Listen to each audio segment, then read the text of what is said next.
4 chefs, 3 courses, only 1 chance to win. I feel like I just drank a whole bottle of tequila. My brain scrambled. You just gotta make it happen.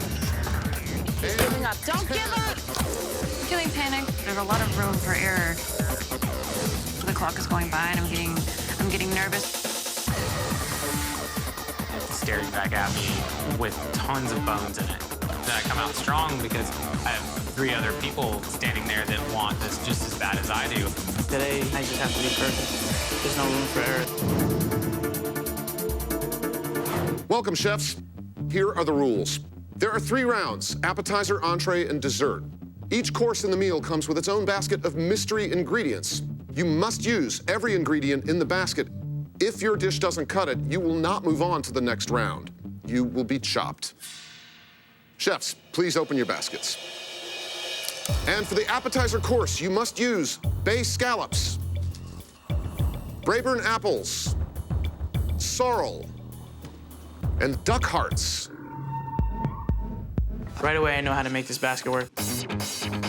I'm making a crispy duck heart with pan-seared bay scallops and apple and sorrel puree because I want something smooth on the plate. I take my sorrel and my apples and I saute it with a little shallots and thyme. I want to put something out that would just stand out more than anyone else. I think a salad would be a beautiful way to start a meal.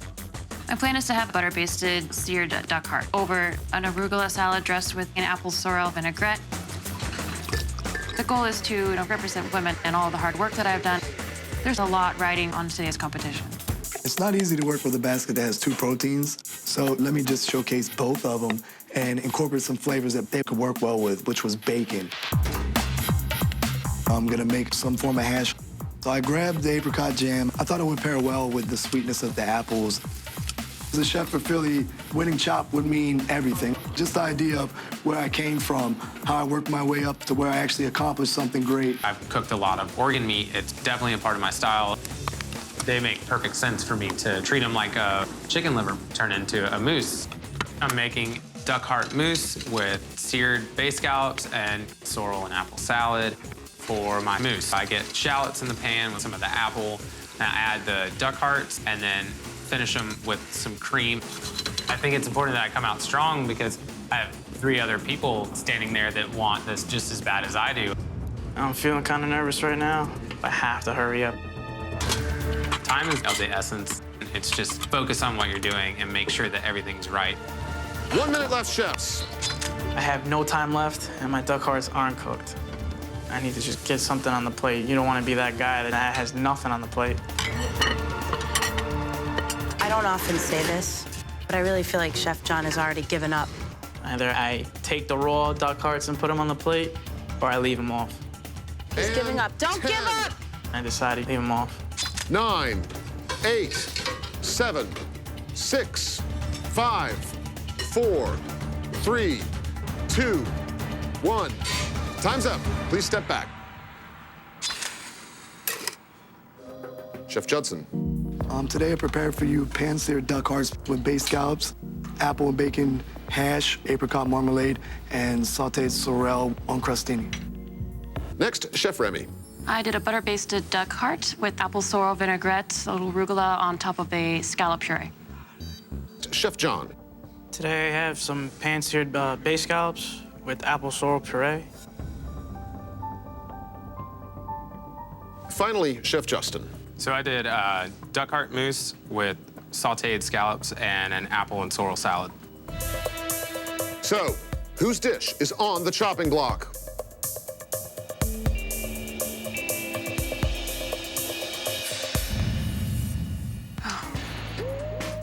Chef John, you've been chopped. Chef John, we showed a lot of promise there with that puree of apple, but unfortunately, your lack of the duck heart was really what did you in today. Chef Judson, Chef Remy, Chef Justin, please open your baskets. And the mandatory ingredients are fideos, broccoli rabe, mezcal, and eel. You'll have 30 minutes for this course. Time starts now. When I see the mezcal, I decide to do a mezcal gastrique glaze for the eel. The gastrique is gonna be great to get a nice sweet note. I'm going to approach it as I would any other fish, filleting it and getting it removed off the spine. Fideos, I'm going to approach as an angel hair pasta. So immediately I'm thinking a Mediterranean-style pasta with a seared eel. The first thing I do is get these fillets off, both eels, and I decide to put a little bit of Asian flair and marinate the eel with a little bit of soy sauce, some fresh lemon juice, salt and pepper. The broccoli rabe is sauteing with the mezcal. With that, I'm gonna make the mezcal cream sauce. But before I know it, I added a whole container of heavy cream. I didn't need that much. Chef Judson actually has put heavy cream in his broccoli rabe. Eel Alfredo. I'm nervous that what I've created is a heart attack in a pot. 1 minute left, chefs. I gotta get this plated. I'm just nervous that I added some stuff that actually took away from the dish. What matters most to me is getting food on the plate, no matter what.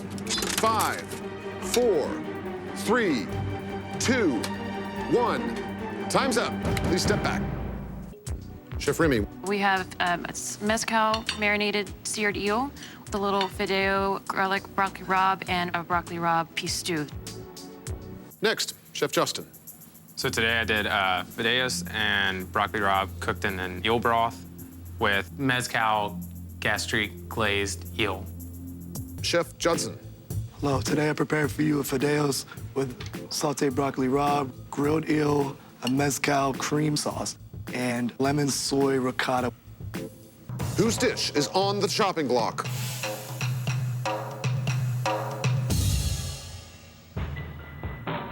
Chef Remy, you've been chopped.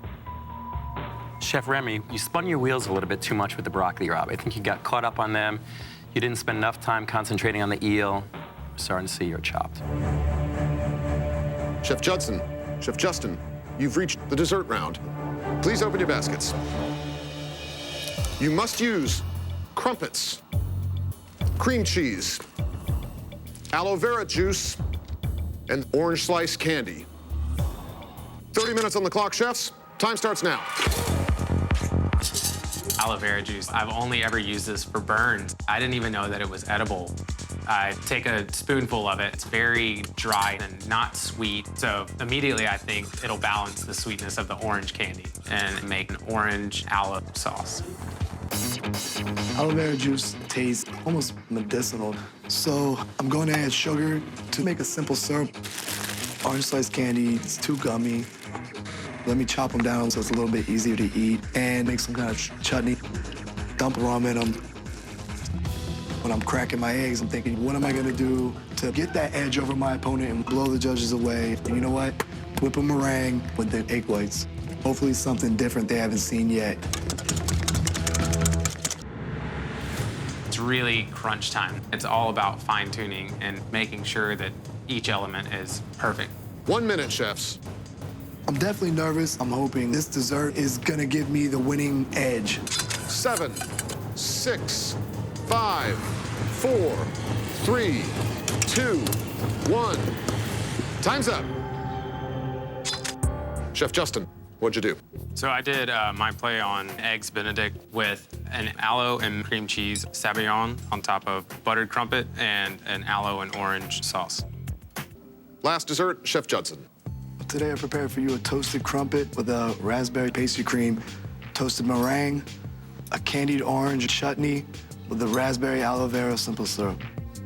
So, whose dish is on the chopping block?